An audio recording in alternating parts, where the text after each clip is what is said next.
Oremos. Padre Celestial, te damos gracias una vez más por el privilegio de encontrarnos en este lugar para estudiar tu palabra y escuchar tu voz. Pedimos, Señor, que tu Espíritu Santo nos acompañe.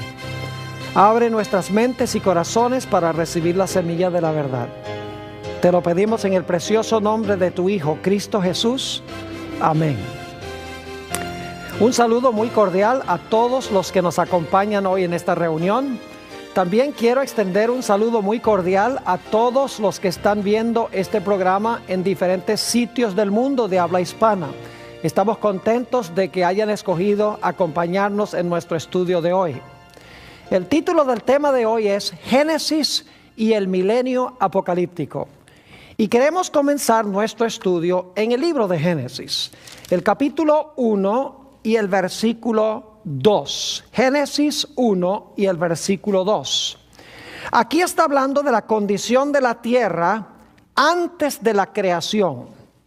Y dice esto: y la tierra estaba desordenada y vacía, y las tinieblas estaban sobre la haz del abismo, y el Espíritu de Dios se movía sobre la faz de las aguas. Ahora hay 4 conceptos claves que quiero subrayar en este versículo. En primer lugar, antes de la creación se dice que la tierra estaba desordenada. En segundo lugar, dice que la tierra estaba vacía. En tercer lugar, dice que la tierra estaba en tinieblas. Y en cuarto lugar, dice que la tierra era como un abismo. 4 conceptos claves: desordenada, vacía, sin luz, y se usa la palabra abismo. Ahora, es interesante notar cómo Dios obra en la semana de la creación. No voy a leer los versículos porque ustedes pueden leerlos en Génesis el capítulo 1, pero quiero describir la secuencia de días y qué fue lo que Dios creó en cada día para arreglar los 4 problemas que tenía el planeta. En primer lugar, Génesis 1 dice que Dios hizo la luz.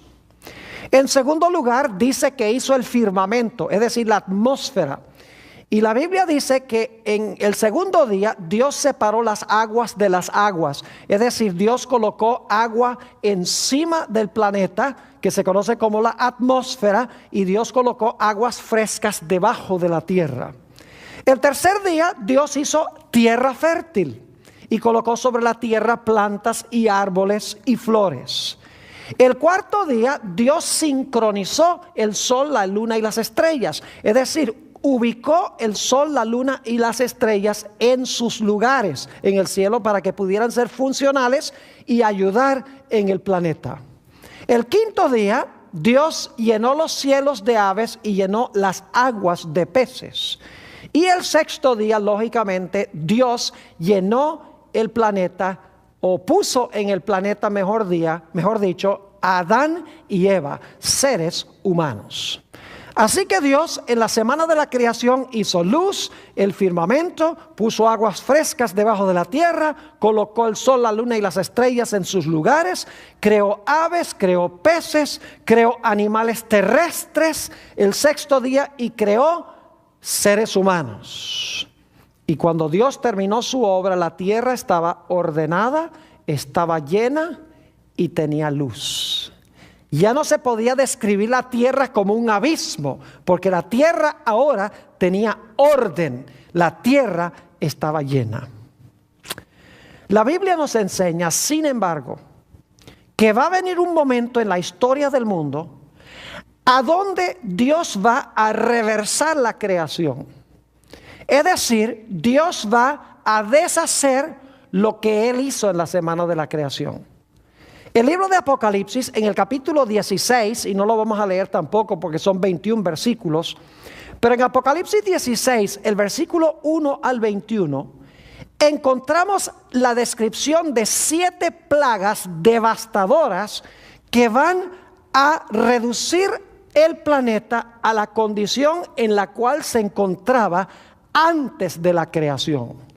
Estas plagas catastróficas y cataclísmicas, devastadoras, lo que van a hacer es regresar al planeta a la condición en la cual se encontraba antes de la creación. Es interesante notar que las 7 postreras plagas culminan con la segunda venida de Jesús. Es decir, después que las plagas han devastado al planeta, el proceso de desolación y destrucción culminará con la segunda venida de Jesús. Quiero que notemos este evento como se describe en Jeremías 4 y el versículo 19. Jeremías 4 y el versículo 19. Habla aquí de el evento que conocemos como la segunda venida de Jesús. Y hay 2 palabras claves que quiero que notemos en este versículo. Hay la palabra trompeta y está la palabra guerra o la palabra batalla. Note lo que dice Jeremías 4:19. Leamos. Mis entrañas, me duelen las fibras de mi corazón. Mi corazón se agita dentro de mí. No callaré. Y ahora escuchen. Porque sonido de trompeta has oído, oh alma mía, pregón de ¿qué? Pregón de guerra. 2 ideas. La trompeta y el sonido de ¿qué? O el pregón de guerra. Ahora, esto es importante porque el Nuevo Testamento nos indica que cuando Cristo venga, Él viene con el sonido de la trompeta. Note lo que dice 1 Corintios 15 y el versículo 51 y 52. 1 Corintios el capítulo 15 y el versículo 51 y 52. Leamos. Dice el apóstol Pablo. He aquí os digo un misterio. No todos dormiremos, pero todos seremos transformados. En un momento, en un abrir y cerrar de ojos. ¿Y cuándo será? A la final, trompeta. Porque se tocará la trompeta y los muertos serán resucitados incorruptibles y nosotros seremos transformados. Fíjense que aquí se nos dice que se va a tocar la trompeta y eso va a marcar la resurrección de los muertos y la transformación de los que están vivos. Noten también Primera de Tesalonicenses, el capítulo 4 y el versículo 16. La misma idea del sonido de la trompeta. Dice allí, leyendo todos, porque el Señor mismo, con voz de mando, con voz de arcángel, y ahora escuchen, y con trompeta de Dios, descenderá del cielo y los muertos en Cristo resucitarán primero. Fíjense que en todos estos textos, Jeremías, el capítulo 4 y el versículo 19, 1 Corintios 15, 51 y 52, y 1 Tesalonicenses 4 y el versículo 16, tenemos la idea de que cuando Cristo venga va a sonar la trompeta. Y yo no sé si ustedes se dieron cuenta en Jeremías 4 y el versículo 19 que el corazón de Jeremías está latiendo a millón. Dice que su corazón rugía dentro de él porque él está presenciando este evento con el son de la trompeta, la segunda venida de Jesús. Y está viendo una guerra que se está realizando. Ahora, hemos visto que la trompeta suena cuando Cristo venga, pero la pregunta es, ¿por qué dice Jeremías que él ha oído pregón de guerra?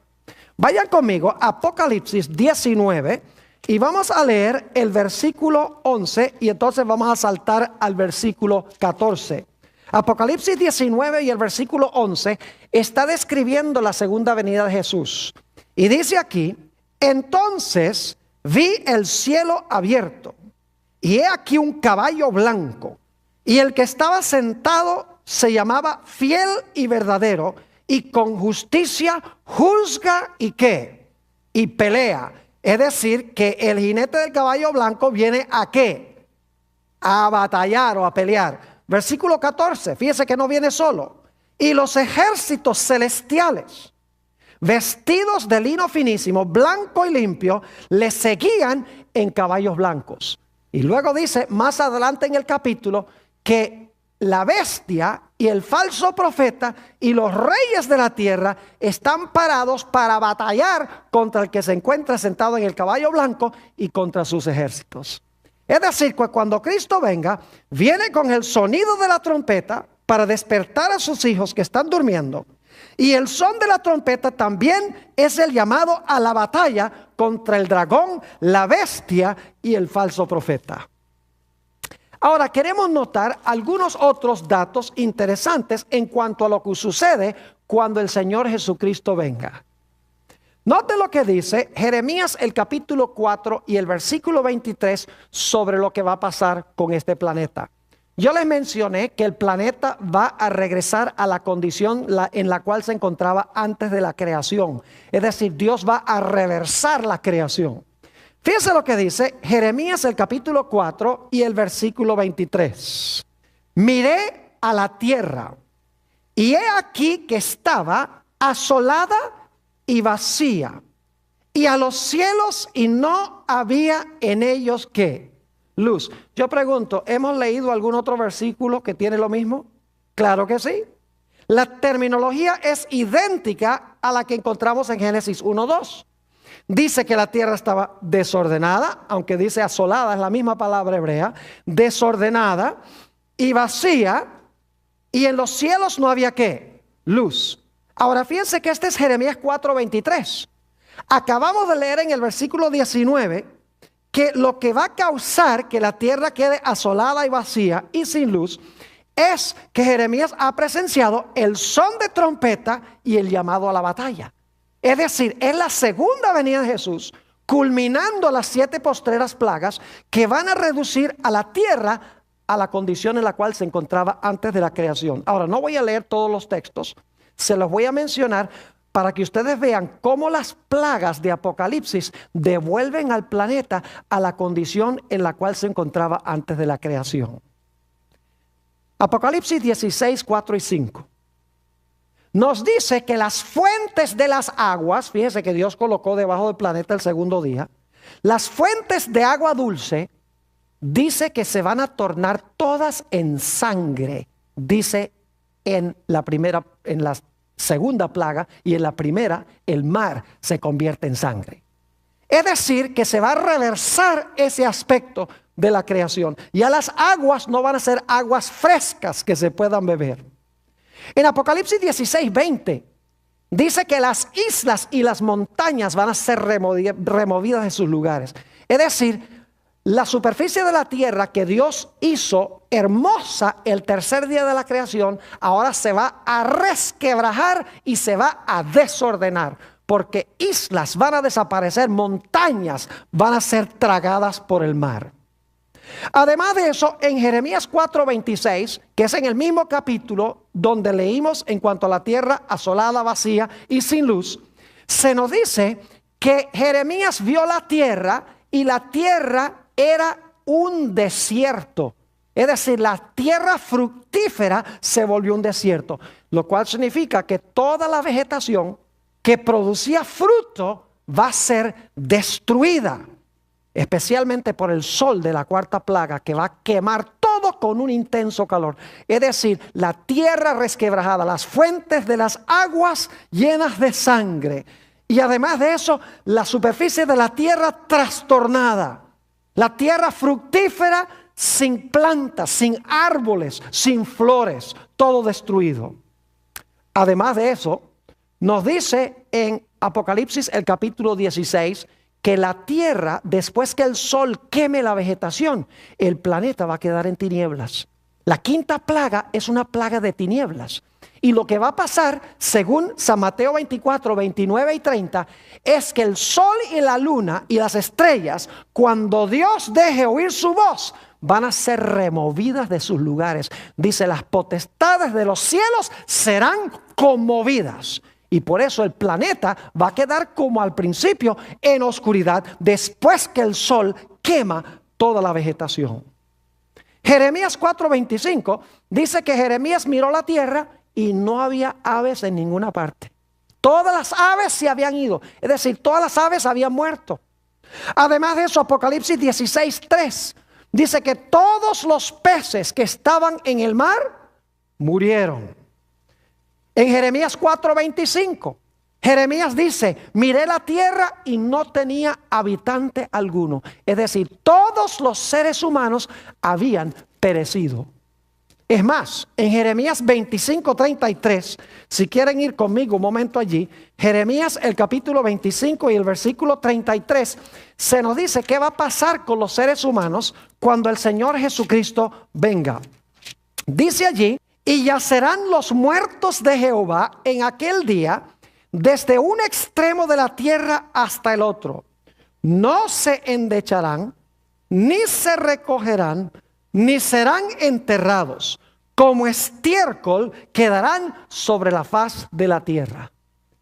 Es decir, que todos los seres humanos en el planeta Tierra van a perecer. ¿Se dieron cuenta cómo esta descripción de Apocalipsis y de Jeremías demuestra que la creación va a regresar a la condición en la cual se encontraba en su estado caótico antes de que Dios creara los cielos y la tierra? Las aves no están, los peces se mueren, la vegetación se quema, la oscuridad impera, el sol, la luna y las estrellas son desquiciados, las fuentes de las aguas se llenan de sangre, la superficie de la tierra que Dios hizo hermosa al tercer día se resquebraja y se daña. Es decir, la tierra regresa a la condición en la cual se encontraba antes de la creación. Y saben ustedes que hay muchas iglesias que enseñan que durante los 1000 años va a haber gente viviendo aquí en el planeta. Y yo les pregunto, ¿cómo es que puede haber gente viviendo en el planeta Tierra después de esta descripción? ¿Acaso podía vivir gente aquí en la Tierra antes de la creación? No. ¿Cómo podía vivir si no tenían atmósfera que respirar? ¿Cómo podían vivir si no había vegetación que comer?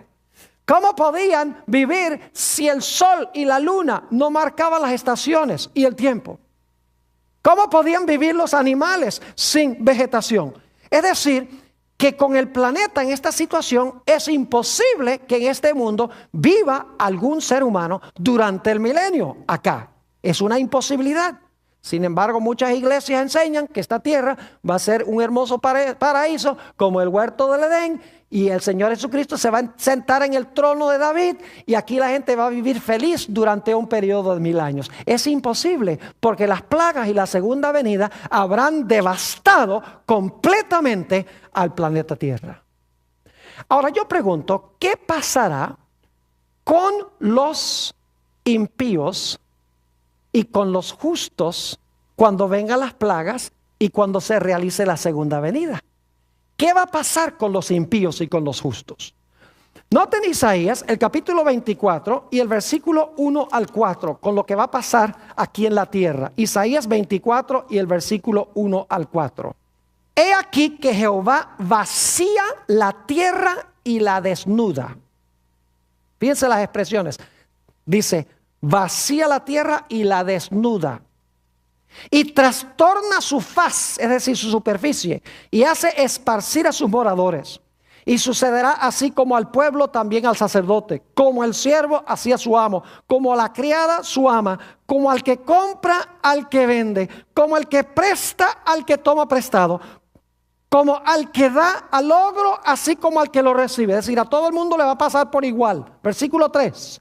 La tierra será enteramente vaciada y completamente saqueada, porque Jehová ha pronunciado esta palabra. Se destruyó, cayó la tierra, enfermó, cayó el mundo, enfermaron los altos pueblos de la tierra. Fíjense cómo se describe la devastación que va a venir al planeta Tierra, la catástrofe, el cataclismo que va a pegar sobre este planeta. Ahora, cuando venga esta destrucción, ¿será que no va a quedar nadie aquí? Sigamos leyendo en el versículo 6 de Isaías 24.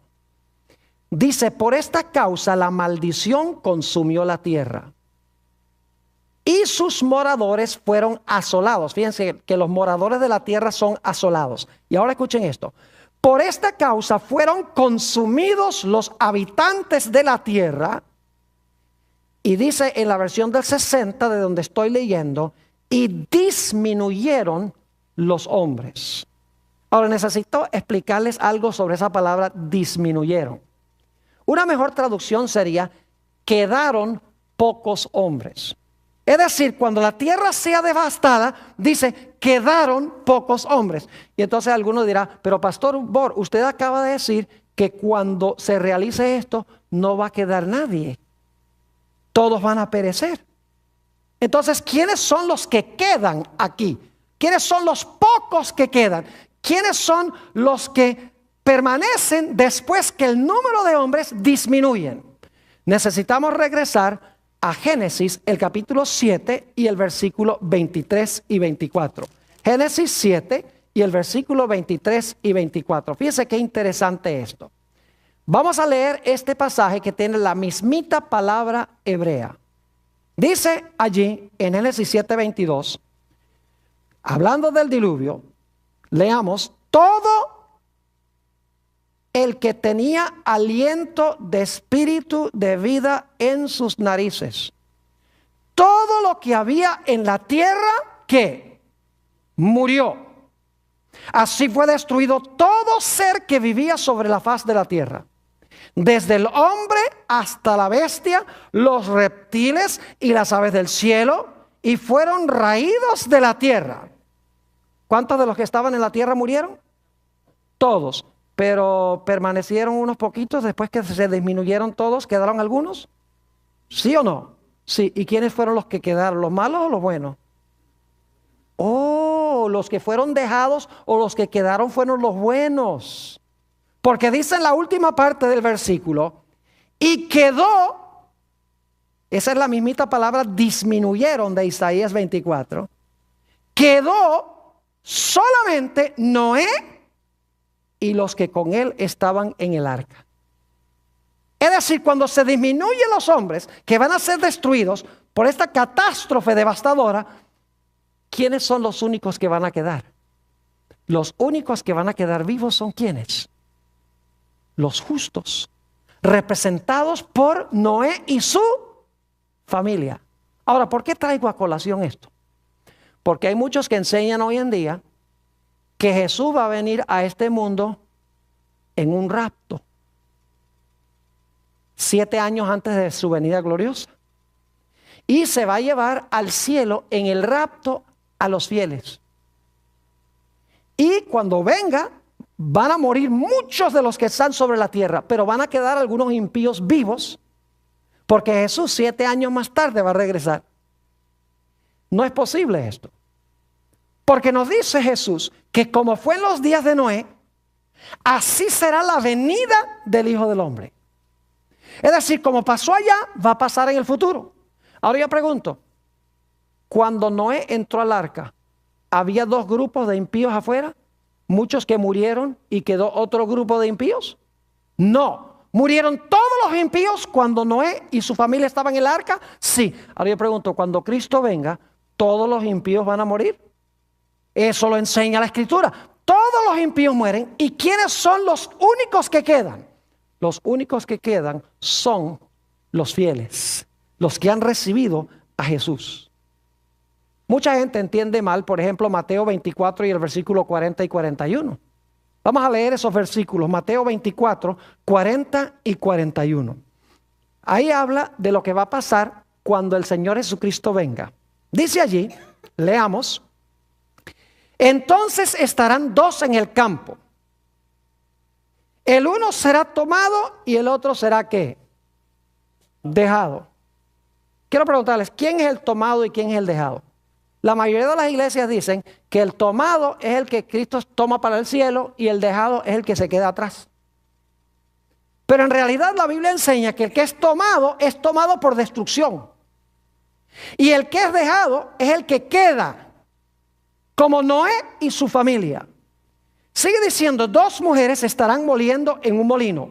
La una será tomada y la otra será dejada. Una es tomada por la destrucción y la otra es dejada ¿con qué? Es dejada con vida. Y alguno dice, ¿será esa una interpretación correcta? Miremos los versículos que vienen inmediatamente antes de estos versículos. Noten Mateo 24 y el versículo 37 al 39. Dice allí, y leo, mas como en los días de Noé, así será la venida del Hijo del Hombre. Porque como en los días antes del diluvio, estaban comiendo y bebiendo, casándose y dando en casamiento, hasta el día en que Noé entró en el arca. Y no entendieron hasta que vino el diluvio y se los llevó a todos. Así será también la venida del Hijo del Hombre. ¿Qué dos grandes eventos se comparan?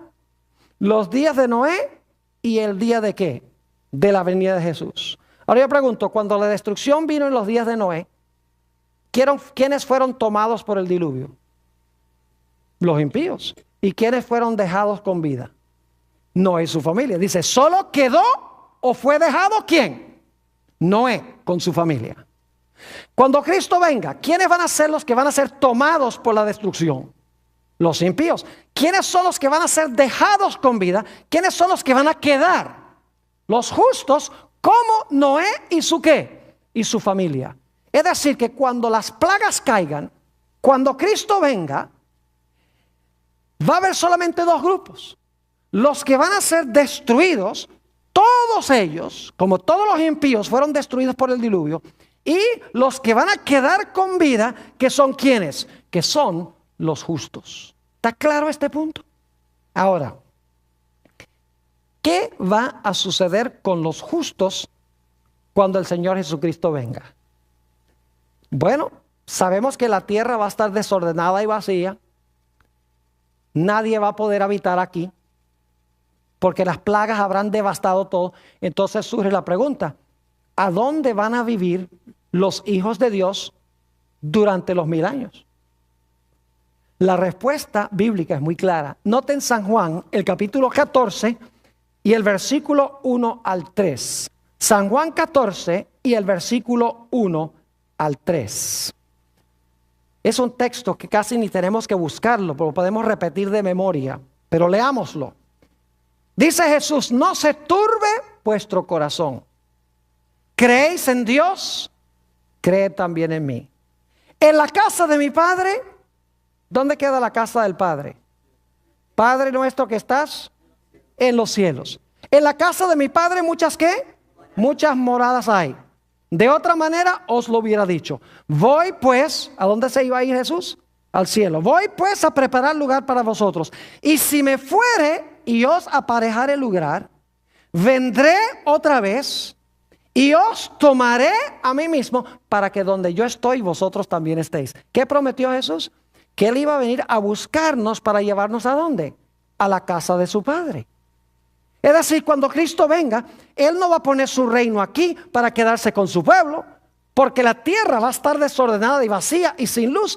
Dice aquí que Él está preparando un lugar en el cielo para llevar a sus hijos a la casa de su Padre. Y eso sucede a la segunda venida de Jesús. Noten también Primera de Tesalonicenses 4 y el versículo 15 al 17. Primera de Tesalonicenses, el capítulo 4 y los versículos 15 hasta el versículo 17. Leo. Porque el Señor mismo, con voz de mando, con voz de arcángel y con trompeta de Dios, descenderá del cielo. Y los muertos en Cristo resucitarán primero. Luego nosotros los que vivimos, los que hayamos quedado, fíjese, ¿quiénes son los que han quedado? ¿Los malos o los buenos? Los buenos. Dice, luego nosotros los que vivimos, los que hayamos quedado, ahora escuchen esto, seremos arrebatados juntamente con ellos, es decir, con los que murieron y resucitaron, juntamente con ellos, en las nubes para recibir al Señor en el ¿qué? En el aire. Y así estaremos siempre con el Señor. Yo pregunto, ¿Jesús viene hasta el planeta Tierra para establecer su reino acá? No, somos arrebatados en las ¿qué? En las nubes para recibir al Señor. ¿A dónde? En el aire. Y nos va a llevar a la casa de su Padre. ¿Y qué va a pasar con todos los impíos? Como en los días de Noé, todos van a ser tomados por la destrucción. Todos van a ser destruidos cuando Cristo venga. Es decir, todos los impíos estarán muertos, todos los justos, los que murieron en Cristo y los que están vivos van a ser ¿qué? Arrebatados en las nubes y Cristo se los va a llevar a la casa de su Padre. Noten lo que dice Mateo 24 y el versículo 31. Mateo 24 y el versículo 31 nos dice que Jesús, cuando esté viniendo en las nubes, antes de que Él llegue a la tierra, porque Él no va a tocar la tierra, dice que va a ser algo muy interesante. Mateo 24 y el versículo 31 dice: y enviará sus ángeles. Eso es muy importante. ¿Qué va a hacer Jesús? Si Él va a venir hasta la tierra, ¿para qué los va a enviar? Él tiene que estar en el aire. ¿Y qué está haciendo? Está enviándolos. Dice, y enviará sus ángeles con gran voz de ¿qué? Lo mismo que vimos antes, con voz de trompeta. Y juntarán a sus ¿qué? A sus escogidos de los cuatro vientos, desde un extremo del cielo hasta otro. Es decir, Jesús está arriba. Él manda a sus ángeles a buscar a sus escogidos y arrebatarlos en las nubes, dice la Biblia. ¿Qué son las nubes? Las nubes son nubes de ¿qué? De ángeles. La nube que se llevó a Jesús al cielo era una nube de ¿qué? Era una nube de ángeles. Es decir, que cuando Cristo venga, y aún antes de que venga con las plagas, la tierra será reducida a una ruina total. Todos los impíos mueren. Los justos son librados por Jesús, arrebatados en las nubes y son llevados a la casa del Padre, recogidos por los ángeles que son representados por las nubes. Pero ahora necesitamos hablar un poquito más de lo que va a pasar con los impíos y con Satanás y sus ángeles cuando Jesús venga. Vayan conmigo a Isaías el capítulo 28. El capítulo 24, y vamos a leer empezando en el versículo 18. Isaías el capítulo 24 y el versículo 18. Y ustedes van a ver la descripción catastrófica que se da aquí. Y acontecerá que el que huyere de la voz del terror caerá en el foso. Y el que saliere del medio del foso será preso en la red. Porque de lo alto se abrirán ventanas y temblarán los cimientos de la tierra. ¿Se dan cuenta qué es lo que se está describiendo aquí? Es la segunda venida de Jesús.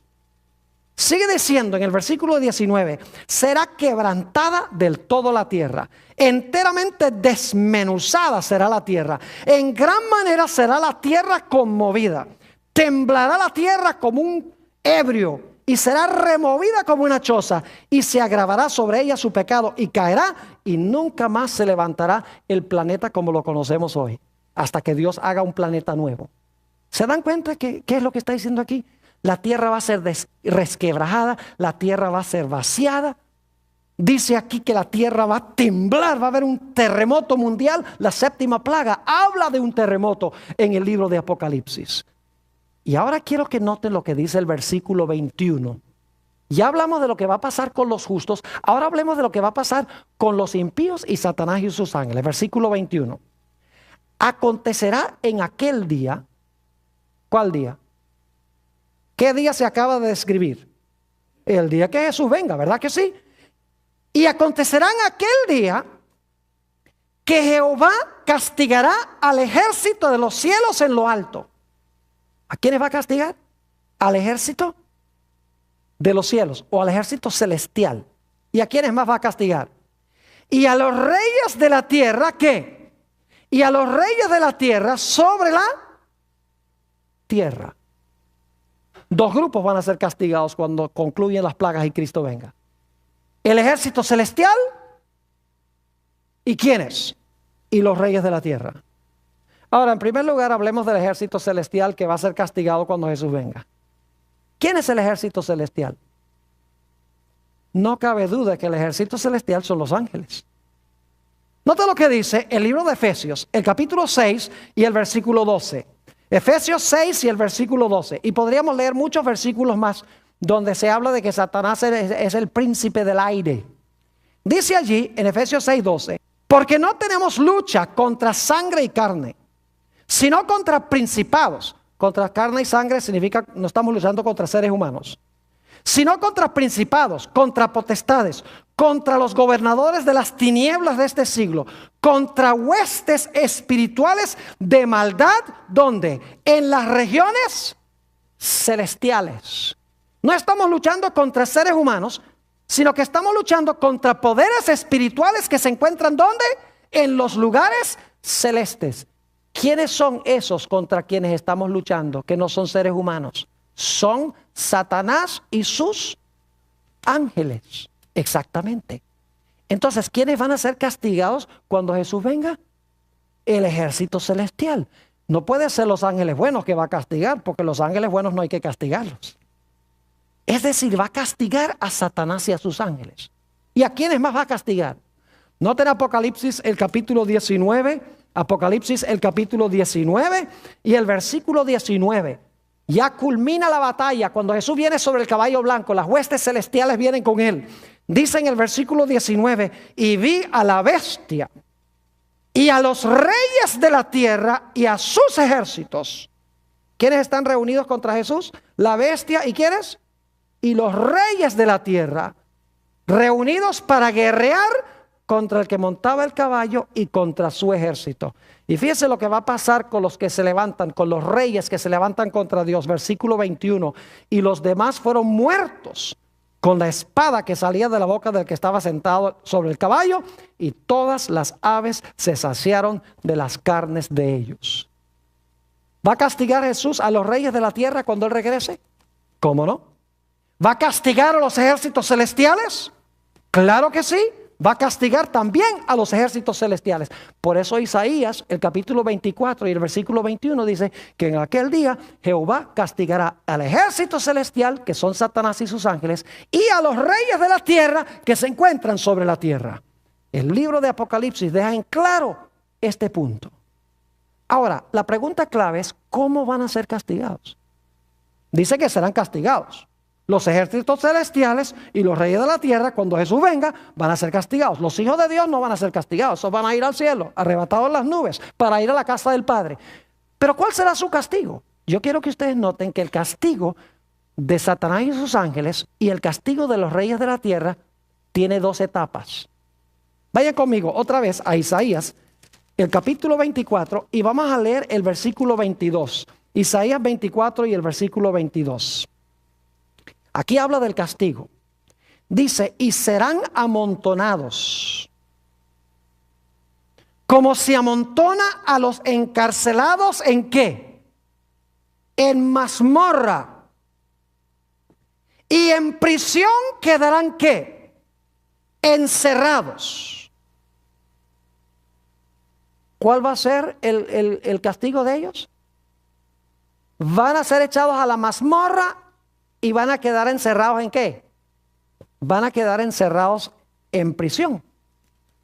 Y ustedes dicen, ¿qué quiere decir eso, pastor? Permítame mencionarles algo sobre la palabra mazmorra que se usa aquí. Van a ser echados en la mazmorra.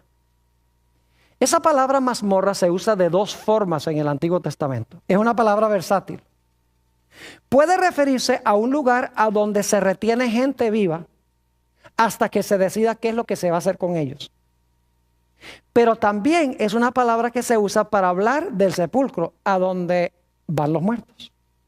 Es decir, puede referirse a gente viva, retenida en ese lugar, hasta que se decida qué se va a hacer con ellos. Y también puede referirse a gente que permanece en el sepulcro, allí donde van los muertos. Ahora, hay una razón por la cual Isaías usó esta palabra versátil, mazmorra. Y en un momento les voy a decir por qué. Pero permítame darles un par de ejemplos donde se usa la palabra mazmorra en el sentido de retener a alguien vivo mientras se decida qué se va a hacer con él. Solamente me voy a referir a estos textos, porque no tenemos tiempo de leerlos todos, pero en Génesis 37, 24 y 25, ¿recuerdan a José cuando lo echaron los hermanos en una cisterna? Esa palabra cisterna es la idéntica palabra que se traduce mazmorra en Isaías 24. Y a José lo echaron ahí hasta que pudieran decidir qué es lo que iban a hacer con él. Ahora, otro lugar donde se usa es Jeremías 38:6, para hablar del profeta Jeremías. El profeta Jeremías también fue echado en una cisterna. Es la misma palabra de Isaías 24, mazmorra. Y a Jeremías lo echaron ahí hasta que pudieran decidir qué es lo que iban a hacer con él. Es decir, fue retenido en la mazmorra estando ¿qué? Estando vivo. Pero saben que la palabra se puede usar también para hablar de retener gente en el sepulcro que está muerta. Noten un ejemplo. Isaías 38 y el versículo 18. Isaías 38 y el versículo 18. Dice allí, y leo, porque el Seol no te exaltará. Seol significa sepulcro. Ni te alabará la ¿qué? La muerte. Ni los que descienden al sepulcro esperarán tu verdad. La palabra sepulcro allí es la mismita palabra que se traduce mazmorra en Isaías 24. Es decir, esto está hablando de un lugar a donde va gente muerta. Es decir, esa palabra puede significar gente estando viva que se retiene en un lugar, o gente que está muerta que es retenida por el sepulcro. Y ustedes dicen, Pastor Borg, ¿por qué es importante esto? Porque el libro de Apocalipsis nos enseña que todos los impíos van a estar muertos durante los 1000 años. Es decir, van a ser retenidos en la mazmorra por 1000 años estando muertos. Pero el mismo libro de Apocalipsis nos enseña que Satanás y sus ángeles van a ser retenidos y encarcelados aquí, no muertos sino vivos. Es decir, los reyes de la tierra y los ejércitos celestiales, ambos van a ser retenidos aquí. Los impíos estando muertos, porque ya leímos que van a ser destruidos. Y Satanás y sus ángeles retenidos aquí, pero estando ¿qué? Pero estando vivos. ¿Ustedes recuerdan esa palabra abismo en Génesis el capítulo 1 y el versículo 2? Note lo que dice Apocalipsis el capítulo 20. Apocalipsis el capítulo 20. Y quiero leer el versículo 2 y 3. Apocalipsis 20, 2 y 3. Fíjense lo que va a pasar con Satanás. Ya leímos de que los reyes de la tierra van a ser destruidos por la espada que sale de la boca del que viene sentado en el caballo. Pero noten lo que dice de Satanás. Dice, y prendió al dragón, la serpiente antigua, que es el diablo y Satanás. ¿Y qué le hizo? Lo ató por 1000 años. ¿Y lo arrojó a dónde? Al abismo. En Génesis la palabra abismo describía el planeta en un estado caótico, en un estado desordenado, vacío y sin luz. ¿En qué condición va a estar la tierra cuando Satanás sea prendido? En la misma condición. Porque dice aquí, prendió al dragón, la serpiente antigua, que es el diablo y Satanás. ¿Y qué hizo? Y lo ató por 1000 años y lo arrojó al abismo. ¿Y qué hizo? Y lo encerró. Y puso sus sellos sobre él para que no engañase más a las naciones hasta que fuesen cumplidos 1000 años. Y después de esto debe ser desatado por un poco de tiempo. Yo pregunto, ¿Satanás va a ser amarrado aquí estando vivo, sí o no? Claro que sí. ¿Y los reyes de la tierra en qué condición van a estar retenidos acá? Estando muertos. Ahora, note lo que dice.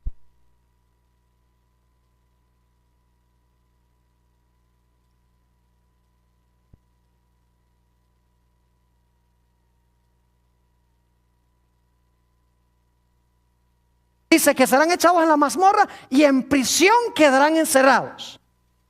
Es decir, el castigo de los reyes de la tierra es que van a ser retenidos por el sepulcro. El castigo de Satanás y sus ángeles es que van a ser amarrados o atados en la mazmorra, en la prisión del planeta Tierra, en forma abismal, como estaba el mundo originalmente antes de la creación. ¿Están entendiendo lo que estoy diciendo? ¿Van a estar muertos todos los impíos durante los 1000 años? Sí, porque si ustedes leen Apocalipsis 20 y el versículo 5, dice, los otros muertos no vivieron de nuevo, sino hasta que se cumplieran los 1000 años.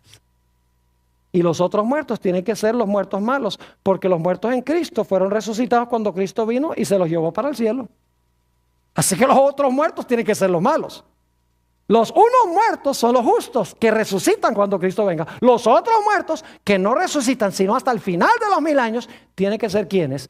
Tienen que ser los impíos. Es decir, durante los 1000 años, los hijos de Dios van a estar en el cielo, mientras que los impíos van a estar todos muertos y Satanás y sus ángeles van a estar amarrados en el planeta Tierra.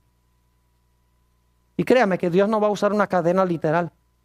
El poder de Satanás radica en el hecho de que tiene gentes que puede usar para cumplir sus propósitos. Pero como toda su gente está muerta, está amarrado. Él no tiene poder sin gente. Porque mientras tiene gente puede engañar. Si no tiene gente no engaña. Es decir, está amarrado porque toda su gente está ¿qué? Porque toda su gente está muerta. Ahora la pregunta es, ¿cuánto tiempo van a permanecer ahí en la cárcel? Oh, 1000 años. Vamos a Isaías 24 para que ustedes vean cómo ya el profeta Isaías tenía esto contemplado. Isaías el capítulo 24. Y noten lo que dice otra vez el versículo 22. Serán amontonados como se amontona a los encarcelados en mazmorra. Y en prisión quedarán encerrados. Y ahora escuchen esto. Y serán castigados después de muchos días. ¿Está captando lo que está diciendo? Cuando Jesús venga, ¿qué va a pasar con los impíos y con Satanás? ¿Van a ser echados en qué? En la prisión. ¿Cuánto tiempo van a quedar en la prisión? Aquí dice muchos días. ¿Cuántos son los muchos días? Apocalipsis dice que son 1000 años. ¿Está captándolo o no? 1000 años. Ahora, ¿cuántas etapas de castigo tienen los impíos y Satanás? Tienen 2. Noten la última parte otra vez del versículo 22. Dice, y serán castigados después de muchos días. Pero ya leímos que cuando Jesús venga, va a castigar al ejército celestial y va a castigar a los reyes de la tierra y los va a echar a la cárcel. Ahí los castigó. Pasan muchos días y luego dice aquí en el versículo 22 que después de los muchos días son castigados de nuevo. Es decir, el castigo de Satanás y sus ángeles y de los impíos tiene 2 etapas. Una etapa es cuando Cristo venga y los eche a la cárcel. Y la segunda etapa es después que pasan los muchos días o los 1000 años, entonces van a ser castigados. Es decir, van a ser destruidos de una vez por todas, lo que la Biblia llama la muerte segunda. Y yo pregunto, ¿qué van a hacer los hijos de Dios durante esos 1000 años?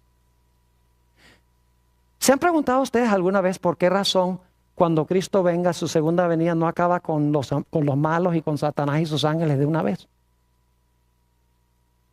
¿Por qué es que viene, los encarcela y luego 1000 años pasan y después es al final de los 1000 años que los destruye? ¿Por qué no acaba de una vez con ellos y que no haya nada de 1000 años? ¿Saben por qué? Porque el pueblo de Dios va a tener un trabajito que hacer durante el milenio. Todos los impíos van a estar muertos aquí, Satanás y sus ángeles. Y los hijos de Dios en el cielo van a desempeñar una obra de juicio. Van a juzgar a los que se quedaron en la tierra.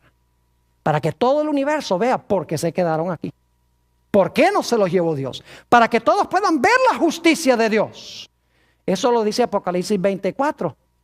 Apocalipsis el capítulo 20 y el versículo 4 dice que se sentaron sobre tronos los justos y les fue dada la facultad de juzgar.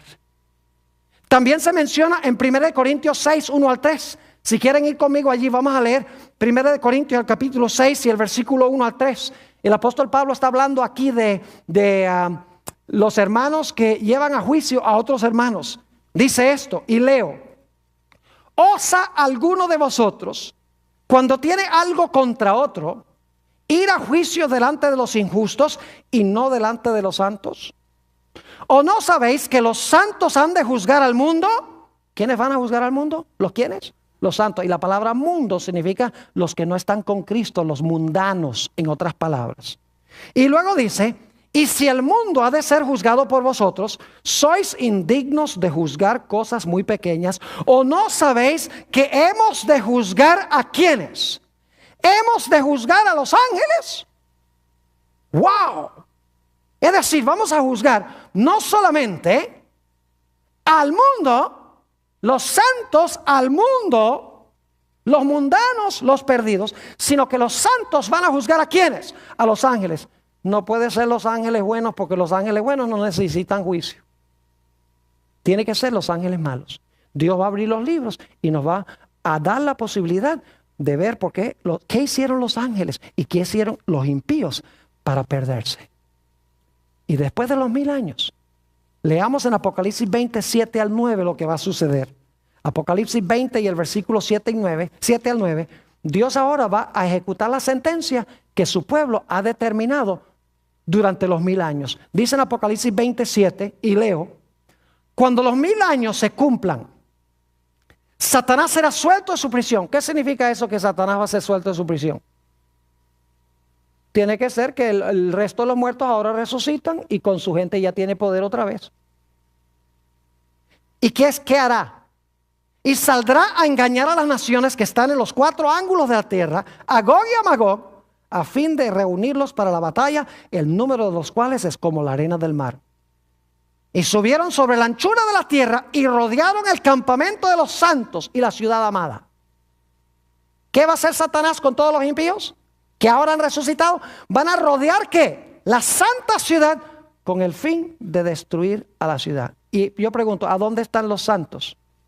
Dentro de la ciudad. ¿Y de dónde vino la ciudad? Del cielo. Entonces, ¿a dónde estaban los santos durante los 1000 años? Yo no sé si captaron mi punto o no. La ciudad desciende del cielo.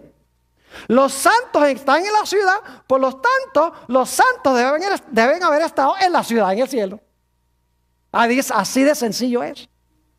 Y luego dice qué va a pasar con ellos. Y dice, y de Dios descendió ¿qué cosa? Fuego del cielo y los ¿qué? Fuego del cielo y los consumió. Ahora vamos rápidamente a Isaías 24, porque tenemos un par de cosas más que estudiar. Isaías el capítulo 24, y vamos a leer el versículo 23. ¿Qué va a pasar después de los muchos días cuando Satanás y sus ángeles y los impíos sean destruidos? El versículo 23 dice, escuchen bien, la luna se avergonzará. Esto es después de los muchos días, después de los 1000 años. La luna se avergonzará y el sol se confundirá. Qué terminología rara, que la luna se va a avergonzar y el sol se va a confundir. ¿Cuándo va a ser eso? Cuando Jehová de los ejércitos reine en el monte de Sión. ¿Y dónde? Y en Jerusalén. Y delante de sus ancianos sea glorioso. Cuando Jehová reine en Jerusalén, la luna se va a avergonzar y el sol se va a confundir. ¿Qué terminología rara es esa? Pues vamos a ir a Apocalipsis, el capítulo 21 y el versículo 2. Isaías, el capítulo 21 y el versículo 2 dice, y yo, Juan, vi la santa ciudad, la nueva Jerusalén, descender del cielo de Dios, dispuesta como una esposa ataviada para su marido. ¿Qué pasa después de los 1000 años? Se ve la nueva Jerusalén. Igual que en Isaías 24, se ve a Jehová reinando en Jerusalén. ¿Y el sol y la luna qué? Note lo que dice el capítulo 21 y el versículo 23. Hablando de la ciudad, dice, la ciudad no tiene necesidad ni de luna que brille en ella. ¿Ni de qué? Ni de sol. Porque la gloria de Dios la ilumina y el Cordero es su lumbrera. ¿Qué significa que la luna se va a avergonzar y el sol se va a confundir? Significa el hecho de que dentro de la ciudad a donde Jehová reina no se necesita ni sol ni luna. No es que no haya, va a haber sol y luna. Pero sería, con la gloria de Dios, sería como prender una linterna a mediodía. La linterna se opaca ante la luz del sol. Ahora, una o dos cosas más antes de que terminemos. Y aquí viene la parte más linda. Dios va a hacer cielos nuevos y tierra nueva. Lo dice Apocalipsis 21:1, también segunda de Pedro, el capítulo 3 y el versículo 13. Ahora escuchen lo que les voy a decir. ¿Cuántos días creen ustedes que va a usar Dios para hacer un cielo nuevo y una tierra nueva? Después que los impíos sean destruidos, Satanás y sus ángeles sean destruidos. ¿En cuántos días creen ustedes que Dios va a hacer cielos nuevos y tierra nueva? ¿Será que va a hacer el mundo otra vez en 6 días? Sí, Señor. Pero hay una gran diferencia. Al principio, cuando Dios hizo los cielos y la tierra, Adán y Eva no andaban por ahí. Adán y Eva no vieron a Dios crear nada. Aun cuando Dios creó a Eva, durmió a Adán. Así que Adán y Eva no vieron a Dios crear absolutamente nada. Tenían que aceptar de que Dios era el creador por fe. Porque Dios dijo, yo soy el creador, tenía que aceptarlo porque Dios lo dijo. Pero escuchen bien, al final de los 1000 años, cuando los impíos y Satanás y sus ángeles sean destruidos en las llamas del fuego, los justos estarán dentro de la ciudad y estarán vivos.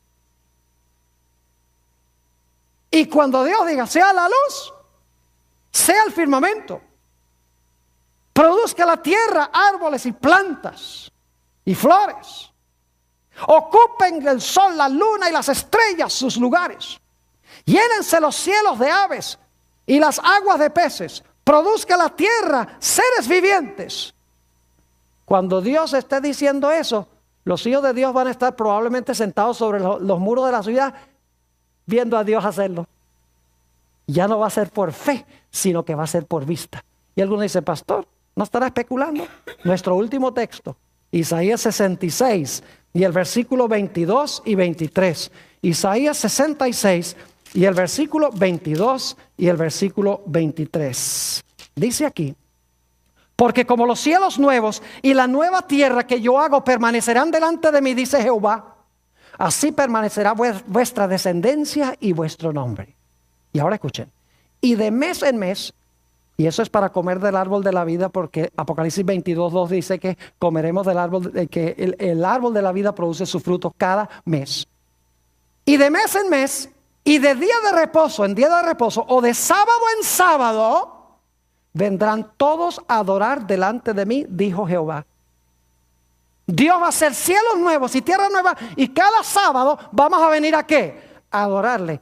¿Y por qué vamos a venir a adorarle? Porque Él es el creador del cielo nuevo y de la tierra nueva.